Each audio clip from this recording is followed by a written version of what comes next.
بسم الله الرحمن الرحیم. ګرانو لیدونکو، نن غواړو چې د یو سافټویر، یو پرمختللي سافټویر چې د منډلې ډیسکټاپ په نامه دی، وکولای شو د دې سافټویر له لورې په مختلفو راپورونو یا تیسیز یا ډیزرټیشن او یا همدارنګه په څېړنیزو مقالو کې د ماخذونو د رسولو د یو اسان تګلارې څخه استفاده وکړو. نوموړی سافټویر په اوس مهال په نړۍ کې په ډیرو زیاترو او معتبرو پوهنتونونو کې قابل استعمال دی او کاریږي. که چیرې تاسې غواړئ نوموړي سافټویر ته لاسرسی ولرئ، نو دلته ما ستاسې لپاره له وخته ډاونلوډ کړی دی. تاسې که یې غواړئ ډاونلوډ کړئ، نو په ګوګل کې به تاسې ولیکئ منډلې ډیسکټاپ، وروسته دا سافټویر به ستاسې لپاره راسي، هغه به تاسې ډاونلوډ کړئ او فری دی ستاسې لپاره. بعد له هغه نه چې کله دا پر ډیسکټاپ انسټال سو، وروسته تر هغه به تاسې دغه د رجسټر آپشن کلیک کړئ، خپل ایمیل، پاسورډ او نور اړین معلومات چې کله غوښتل هغه به تاسې ورکړئ. بعد له هغه نه به انټرنیټ تاسې کنیکټ کوئ تر څو دی راخلاص شي. دلته زه راځم انټرنیټ ورسره کنیکټ کوم تر څو زه نوموړی خپل اکاونټ تاسې سره خلاص کړم، چونکې ما وختي جوړ کړی و.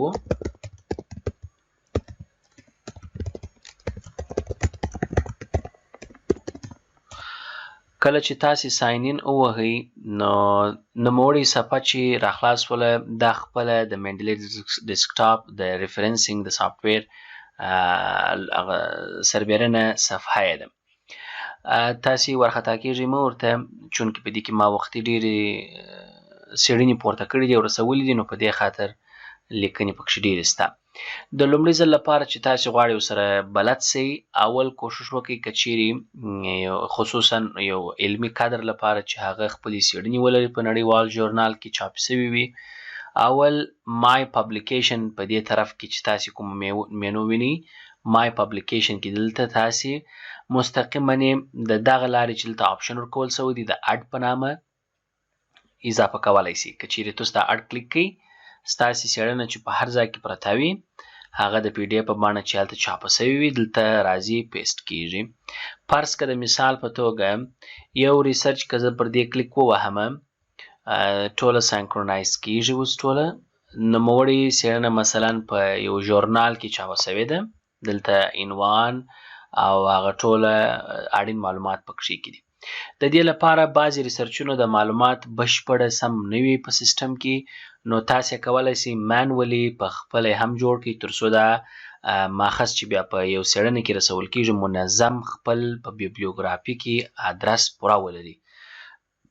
دلته په راسته لاس کې تاسې وینئ ټایپ لیکلی دی چې بوک سیکشن ان تر ټولو برخو پورې هر دغه ورکړی دی هغه برخې کې چې کله سایټیشن کاریږي.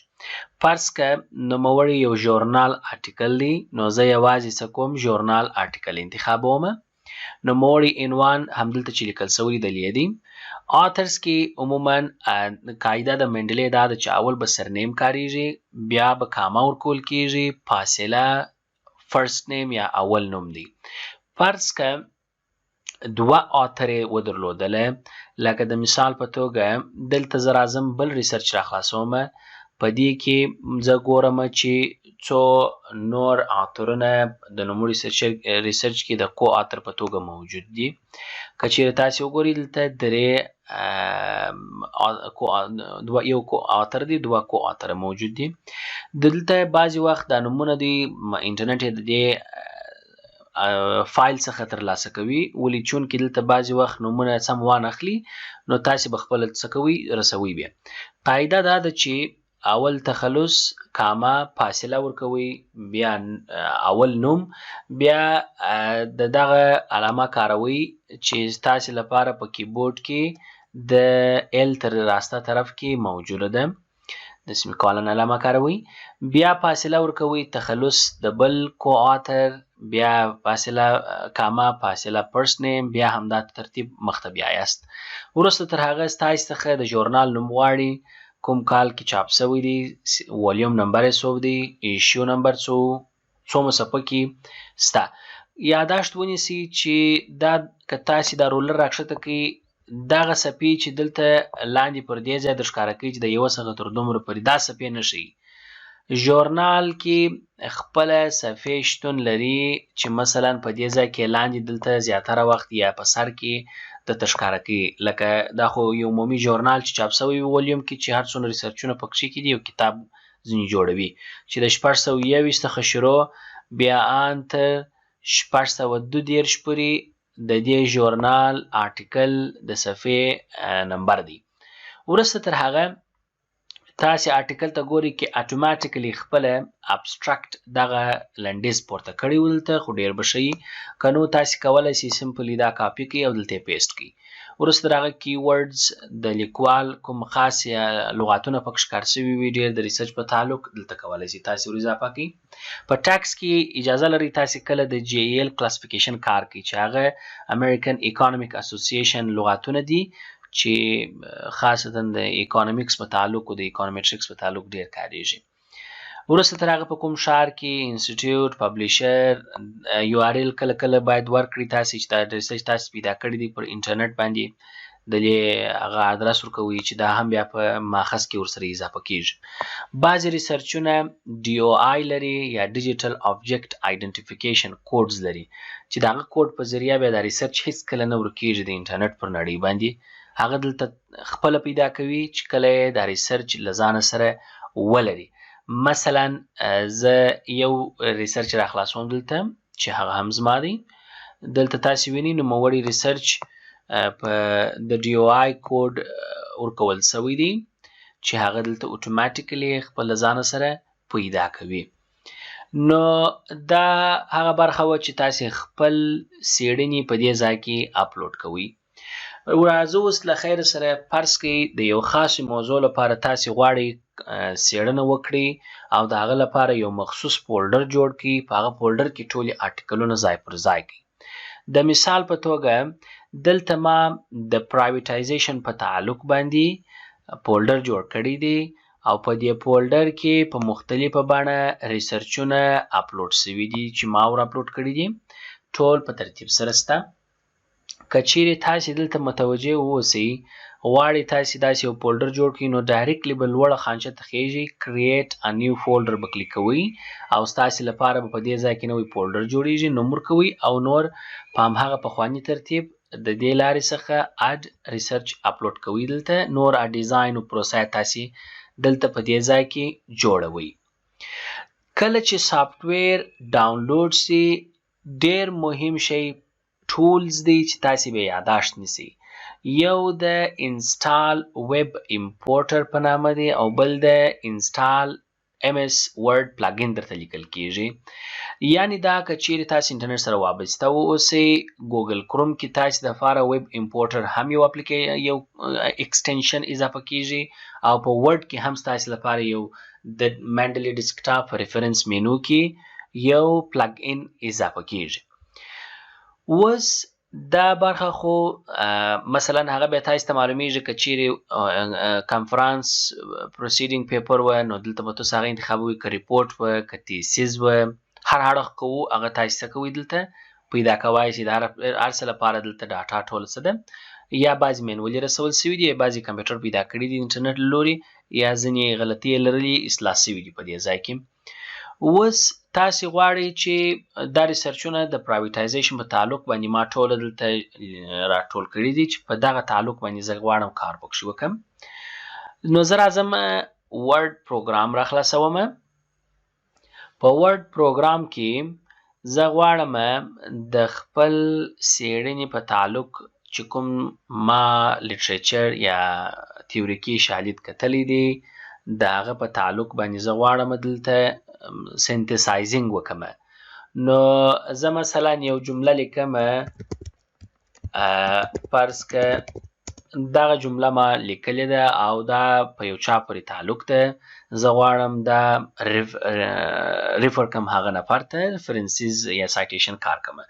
نو سایټیشنونه هم موږ دوه قسمه لرو یو ډایرکټ سایټیشن دی او یو انټیکس سایټیشن دی. کله چې ته د یو چا جمله مستقیما راخلې نو اکارډینګ ټو په موږ انګلیش باندې کې ورته لیکو او که چیرې هغه انټیکس وي نو موږ په پای کې د پاراګراف د ټکي څخه تر مخه ور اچوو. څنګه ورلویږي؟ اسانه طریقه همدغه د سافټویر طریقه ده. پرایویټایزیشن ما په دې ځای کې لیکلی دی. تاسې به راسئ د ورډ ریفرنسز مینو ته، په شرط چې تاسې په دې ځای کې دلته د ټول دغه اپشنونه انسټال کړي وي. اوس که چیرې تاسې راسئ و ریفرنسز ته، په ریفرنسز کې به دلته دغه یو مینو اضافه سي چې هغه د تعلق د منډلې سایټ اوماتیک تر عنوان لاندې به واوسي. په دې ځای کې دلته تاسې وګورئ مختلف سټایلونه د ریفرنس د سایټیشن درکول سوي دي چې په نړیواله توګه هر پوهنتون هر علمي مرکز ځان ته یو غوره کړی دی د دې سټایلونو څخه. په معمولا نړۍ کې چې ډېر استعمالیدونکي دي 6th APA سټایل ایډیشن دی. زه غواړم دغه عنوان سایټ کمه، نو تاسې به راځئ انسرټ سایټیشن به ووهئ. کله چې ووهئ تاسې ته په دې توګه یو مینو راځي. زه غواړم منډلې ته دې ورسمه، نو ګو ټو منډلې به ووهئ. تاسې ته بېرته هغه سافټویر راخلاصوي. فرض که دغه عنوان تا د دغه برخې څخه د دغه آرټیکل څخه ترلاسه کړی دی چې تا وختي ښه منظم رسولی دی په سیسټم کې، او ته غواړې د دې څخه ډایرکټلی هغه سایټ کې، نو کله چې ډبل کلیک تاسې پرې ووهئ خپله به درته راخلاصي. لوړ به تاسې وګورئ سایټ درته لیکل سوی دی. کله چې تاسو دا کلیک کړئ اتوماتیکلی په دې ځای کې د پرایویټایزیشن ترڅنګ هغه کوم ادرس چې تاسې منظم لیکلی وي سایټ کیږي. فرض که داسې یو جمله چې هغه څو اترانو په مختلفو څیړنو کې ویلې ده او ته غواړې د څو مختلفو څیړنو په تعلق چې د یو موضوع په برخه کې یو شانته خبره کړې وي، نو کولی سې بل سایټیشن هم کار کې. فرض که په همدغه عنوان کې دغه جمله ما لیکلې ده، بل چا هم داسې یادوري ورته کړې ده. فرض که مثلا زه یاد کړمه دغه چې تیسیس دی، نو په دې ځای کې زه کولی سم بیا سایټیشن کار کړم، بل یې به هلته راځي. اوس د دې لپاره چې دا دواړه سایټیشنونه یو د بل سره مخلوط او یو ځای کړي تاسې، نو تاسې به دا دواړه سلیکټ کړئ او دلته به بیا واپس مرج سایټیشنز ووهئ چې دلته به دواړه په یو سایټیشن درته واوړي. داسې په ترتیب سره نورې جملې منظم ځئ تر پایه پورې خپل سایټیشنونه رسوئ. اوس د دې لپاره چې تاسې واپس ټوله هغه چې تاسې دلته سایټ کړي دي راسي منظم د APA 6 سټانډرډ باندې، نو فقط انسرټ بیبلیوګرافي وهئ. ټول څیړنې لکه دا دوې موږ دلته کړې وې منظم چې تا هلته ډاټابیس کې سم رسولي دي، دلته هم هماغسې منظم درته راځي. فرض که په دې ځای کې زه غواړم آن د سپاټ بل ور اضافه کړمه، که زه راسم بیا انسرټ وم ګو ټو منډلې، فرض که دی وهمه سایټ کومې، دلته به هم لاندې اضافه سي او خپل درجه او منظم انتخاب کړي. او که زه غواړم دا بیا له دوی سره یو ځای کړمه، هېڅ مشکل نه دی، بیا به مرج ووایې سره یو ځای به سي، او دلته هم په دې ترتیب سره څه کېږي منظم جوړیږي. نو دا خصوصا د پوهنتون او څیړونکو د پوهنتون د استادانو او د څیړونکو لپاره د دې څخه باید استفاده وسي او ډېر مؤثره دی تر څو ستاسې په سایټیشنز کې منظم کار وسي او ترڅنګ یو ډاټابیس درته جوړ وي چې د هغې له لارې هم کولی سي دلته تاسې هر څه مطالعه کړئ او سایټ یې ورې وکړئ لکه څرنګه چې تاسې ته اوس وښودل سوله. دا د منډلې ډیسکټاپ د سافټویر په نامه دی چې د ګوګل له لارې تاسې کولی سئ ترلاسه کړئ. وروسته تر هغه اکاونټ جوړوئ او بیا تاسې لاسرسی ورته لرئ او په دې ترتیب سره یې مخته بیایاست. مننه.